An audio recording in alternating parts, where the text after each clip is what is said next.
O AgroB é um programa que está sempre dedicado a falar sobre a economia, sobre o social, tudo que envolve a agricultura, a agropecuária como um todo. É o AgroB que está no ar já há mais de um ano. E na última semana, a gente acabou que fez uma série especial que não teve como fazer um resumo. Então a gente resolveu fazer um resumo em um programa especial durante a semana do que foi a série Agricultura e Alimentação. Foram 5 personagens de 5 áreas distintas falando sobre a alimentação, desde a educação, ainda quando pequenos, até mesmo a aplicação da alimentação, passando pela educação no que diz respeito ao gesto de alimentar. O AgroB, especial, compilado da alimentação na agricultura, entra no ar agora.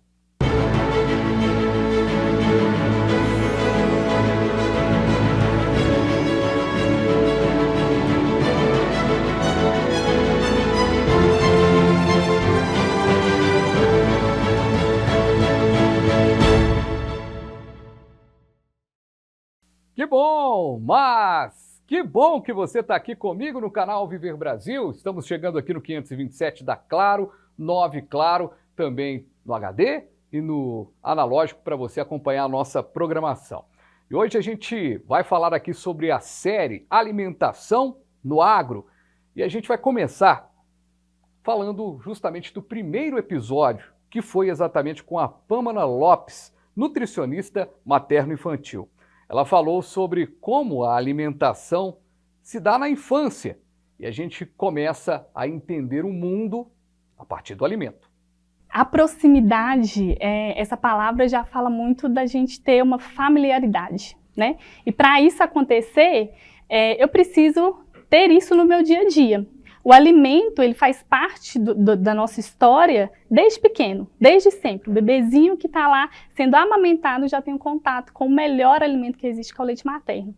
E aí a gente acaba não valorizando o alimento como deveria, né? A gente valoriza, por exemplo, na escola, as outras matérias, a gente sabe como é importante aprender matemática, como é importante aprender português, a gente não tem uma educação alimentar na escola. Que é o principal, é o início, o pontapé desse contato que a gente vai ter com o alimento. E aí é importante a gente ter uma participação dos cuidadores da criança, das pessoas que você convive, do governo. Então todo mundo tem uma parcela de participação nisso. Engraçado que a gente, quando começa a analisar uma criança, a gente vê que, de todos os sentidos, né? O paladar, ele é bastante aguçado, né? A criança, ela aprende muita coisa a partir da alimentação, né? A gente tem na família uma criança que nasceu, né, antes do tempo, prematura, e tudo para ela foi um pouquinho mais lento em termos, em comparação com outras crianças. Você está muito acostumada com essa questão, que toda criança tem um tempo, não adianta. Mas a partir da alimentação, a gente cresce como pessoa mesmo, a criança começa a entender, aí eu acho que até mais do que a própria fala, né? A alimentação, ela vem primeiro da fala. Mas apesar desse início que a gente tem com a alimentação, ao longo da vida a gente vai perdendo um pouco essa relação com a alimentação. E aí a gente começa a não ter talvez um sentido daquele produto, de como ele veio, de como ele aconteceu. Eu acho que talvez a gente seja ainda de uma geração que os pais da gente ainda chegavam para a gente e falavam, olha, esse alimento alguém trabalhou para que esse alimento chegasse na sua mesa, mas hoje é tudo tão industrializado, tudo tão corrido, que isso não chega. É preciso a gente também pontuar e aproveitar a sua experiência de dizer as etapas dos alimentos até chegarem às pessoas, né? A gente precisa desmistificar, né? O que é o alimento? O alimento não é só nutrir. É uma parte extremamente importante, mas a função dele não é só isso. O alimento está envolvido em questão política, em questão social. Hoje em dia, quando você vai receber um amigo na sua casa, você oferece um alimento. Quando você vai marcar de encontrar com alguém, você tem um alimento ali envolvido. Hoje já tem velório que você vai, tem alimento envolvido, né? Então é muito mais uma questão social do que somente nutrir. E aí quando a gente entende essa importância, a gente sabe da necessidade de explicar isso desde a infância, e quando a gente explica, isso se perdura até a fase adulta, né? Com isso, quando a gente entende essa importância, a gente vai ter o conhecimento dessas fases do alimento. Também teve escola que incluiu a disciplina agroecologia na ementa dos pequenos, ensino fundamental, já com algo super importante, já para mirar aí as crianças em um objetivo maior no entendimento do mundo. A Janete Saldanha, professora e diretora dessa escola, esteve aqui nos estúdios do AgroB. A gente tem um professor, né, o professor Hugo, que esteve aqui com a gente, inclusive. Isso, e ele fez o curso de agroecologia, né, e me falou sobre a agroecologia. Eu achei muito interessante, né, porque eu acho que a escola é um canal que abrange, né, a formação humana, né, e desde pequena criança aprendendo, né, a produção do alimento saudável, né, de forma agroecológica, isso vai ser muito para todo mundo. E isso começou a partir de quando? Tem quanto tempo vocês têm essa disciplina lá na grade? Na verdade, nós começamos nesse ano letivo de 2023. Legal, então estamos dando quase que em primeira mão, ou seja, está sendo um início já da questão. É o início do processo. E na grade mesmo, a gente não conseguiu colocar como uma aula exclusiva, né? A Secretaria de Educação ainda não tem dessa forma. Então, ela vai ser complementar da aula de ciências, né? Mas a gente vai aprofundar isso em aulas práticas. Ou seja, é uma maneira informal de estar na grade, porque o MEC ainda tem essa restrição. Sim. Por que essa restrição? Por que eles falam sobre isso? O que o Ministério da Educação fala? Nós não estamos na área rural. Ah, sim. Porque nós estamos na área urbana, né? Se fosse na área rural, poderia. Mas assim, eu coloquei muito a minha preocupação, porque a família, né? A agricultura familiar, a UFMG mesmo já está pesquisando a respeito, né? Chama a UE. Perfeito. Já está sobre a agricultura familiar urbana. Né? Que tem demais, a gente já trouxe aqui as hortas comunitárias, ou seja, não faz sentido o MEC não aprovar uma disciplina como oficial, porque você está numa cidade. Aliás, se a gente pesquisar direitinho, do jeito que Contagem é grande, do jeito que Belo Horizonte é grande, Belo Horizonte, Contagem necessariamente não vai ter uma zona rural, mas que tem espaço para plantação e para agricultura, tem, com certeza, né? Com certeza, né? E a gente vê também com a crise financeira que estamos, né, após a pandemia, muitas pessoas ainda passando fome, né? A gente vê assim, é um recurso, né, para todo mundo. Então, é um diferencial, né? Tanto na produção do alimento saudável, né? E como a pessoa ter o acesso a esse alimento. E como está sendo o início disso, é até legal, né, gente? A gente começar essa entrevista já tem um compromisso da Janete, de lá para o final do ano ela vir aqui para a gente ter uma noção do que foi isso. Já fica até um trato aqui, porque a gente está falando de algo que está começando.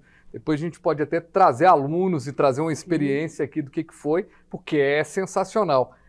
Como é que vocês pensaram em unir aí consciências, essa disciplina meio flutuante, que pode ser de repente utilizada também por outras disciplinas ali dos alunos? Como é que vocês estão pensando a agroecologia nesse contexto educacional formal?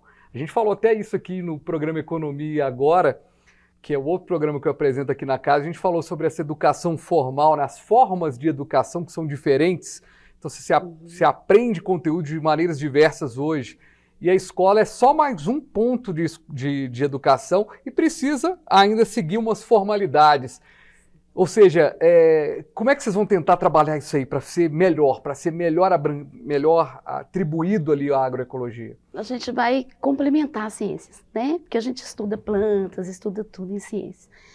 Então, a gente vai ser uma forma prática, né? Eu até te mandei umas fotos. A gente já está vendo elas, inclusive, aqui agora. A gente já fez uma horta, né, vertical, né? E essa horta dela mesma, a gente já leva cebolinha, salsinha para casa. Os alunos levam.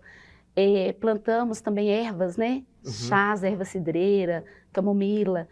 E fazemos chás, sucos, e eles adoram. Então, assim, é uma conscientização mesmo. E a preparação para o mercado de trabalho e alimentação no agro como especialização. A gente falou muito sobre educação quando vocês ouviram agora a Janete, mas agora a Lisiana Rodrigues, que é gerente de formação profissional da FAENG, fala das possibilidades da educação no que diz respeito ao agro e logo com a alimentação também. Uma das questões que eu preparei para a gente conversar aqui, né, a gente trocou uma ideia mais cedo sobre o que a gente ia discutir aqui no programa, e uma das questões que eu coloquei é como que o agro pode ajudar no processo da educação. E por que eu fiz esse questionamento? Porque se você tem uma indústria que precisa tanto de capacitados, ela precisa fazer como todas as indústrias têm feito, capacitar. E aí você tem determinadas áreas, a gente tem percebido, por exemplo, na medicina veterinária, a gente já ouviu aqui em outros programas, que há uma preocupação da formação hoje, que são muitas as universidades, então, e muitas são 500 universidades no Brasil, e isso já começa a não ter um padrão de formação e a situação fica difícil. Mas a gente não tem esse cenário, no cenário técnico. A gente não tem tantas escolas técnicas de agro, tem?